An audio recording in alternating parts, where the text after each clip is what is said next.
చిన్న నవ్వు. ఏమండి, ఈ కార్యం జరిగిందని చిన్న నవ్వు వస్తుంది. మహాఘనకార్యం అంటే చాలా పెద్దగా నవ్వుబోతూ ఉన్నాం. ఆమేన్, హల్లెలూయా, దేవునికి స్తోత్రం. కనుక మహాఘనకార్యములు దేవుడు ఆయన పిల్లల పట్ల చేయడానికి, దేవుని బిడ్డరా, ఈ లోక రక్షకుడైన యేసుని లోకానికి పంపించడానికి ఆయన ఇష్టపడ్డాడు. ఎవరు ఆయన అంటే, యోహాను సువార్త 7వ అధ్యాయము 42వ వచనంలో చూసినట్లయితే అక్కడ చక్కగా చెప్తున్నాడు. ఏమంటే, లేఖనాలు ప్రభు కోసము చెప్పాయి కదా, ఆనాడు మికా ప్రవక్త చెప్పాడు కదా అని చెప్పి, దేవుని బిడ్డరా, దేవుడి కోసం స్పష్టంగా అక్కడ చదువు ఒకసారి. క్రీస్తు దావీదు సంతానములో, క్రీస్తు దావీదు సంతానములో, దావీదు ఉండిన బెత్లెహేము గ్రామంలో నుండి. చూశారండి, చాలా క్రీస్తు దావీదు సంతానములో పుట్టి, దావీదు ఉండబడిన బెత్లెహేము అనే గ్రామములో, మరి దేవుని బిడ్డది లేఖనము చెప్పటం లేదా అని చెప్పి అక్కడ ఉంటారు. అంటే మేకా చెప్పినటువంటి ఆ ప్రవచనాన్ని మరొకసారి యోహాను భక్తుడు ఇక్కడ మనకి తెలియపరుస్తా ఉన్నాడండి. హల్లెలూయా. ఇక దేవుని ప్రియమైన బిడ్డరా, లేఖనాలు, ప్రవచనాలు, పరిశుద్ధ గ్రంథం ఎవరి కోసమో తెలుసా? సజీవులు చదువుకోవడానికి దేవుడు పంపించిన గ్రంథం అండి.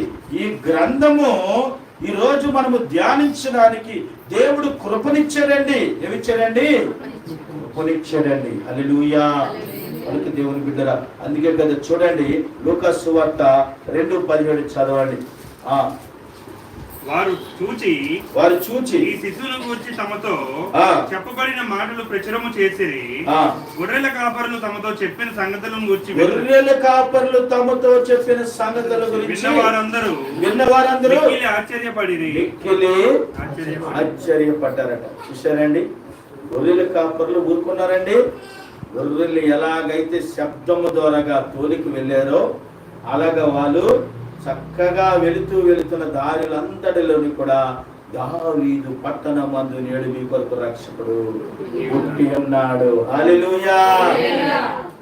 అయినా దావీదు పట్టణమందు పుట్టి ఉన్నాడు అని చెప్పి దూత చెప్పినటువంటి ఆ ప్రదర్శనం అండి, అది ప్రదర్శనం అని అనాలండి.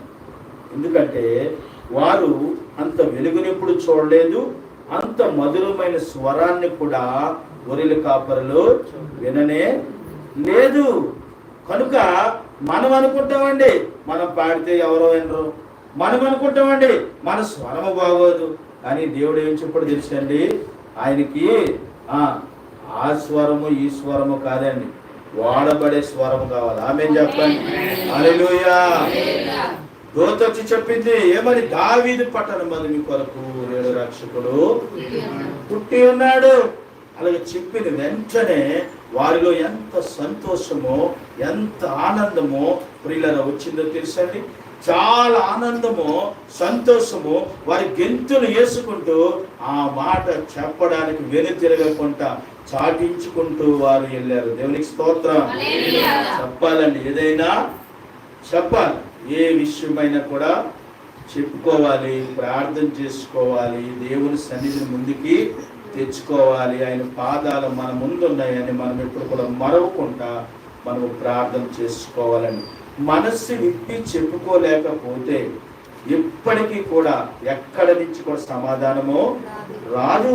పిల్లరా, ఏదైనా మనసులో ఉంటే అది అలాగ దేవుని బిడ్డరా ఎంత బాధ కలుగుతుందండి. కానీ మనస్సు ఇప్పి మాట్లాడుకుంటే ఆ బాధ అంతా కూడా దేవుని బిడ్డ తరిగిపోతుంది. అందుకే మరియమ్మ చెప్తుంది, చూడండి ఆ మాట చదివిన కిందన ఏమని అంటే, ఆ జరిగిన విషయములన్నీ కూడా, ఆ మాటలన్నీ కూడా తల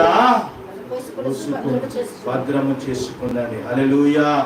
చూడండి, ఏదైనా మంచి విషయము, ఒక మంచి ఏదైనా చూసినప్పుడు, మంచి లొకేషన్ చూసినప్పుడు అది జీవితంలో అందరికీ గుర్తుండిపోద్దండి.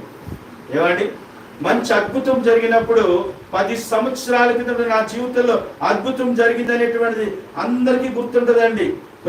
ఈ తర్వాత ఎన్ని అద్భుతాలు దేవుడు చేసినప్పుడు కూడా ఆ అద్భుతాన్నే జ్ఞాపకం చేసుకుంటాము, ఆ లొకేషన్నే జ్ఞాపకం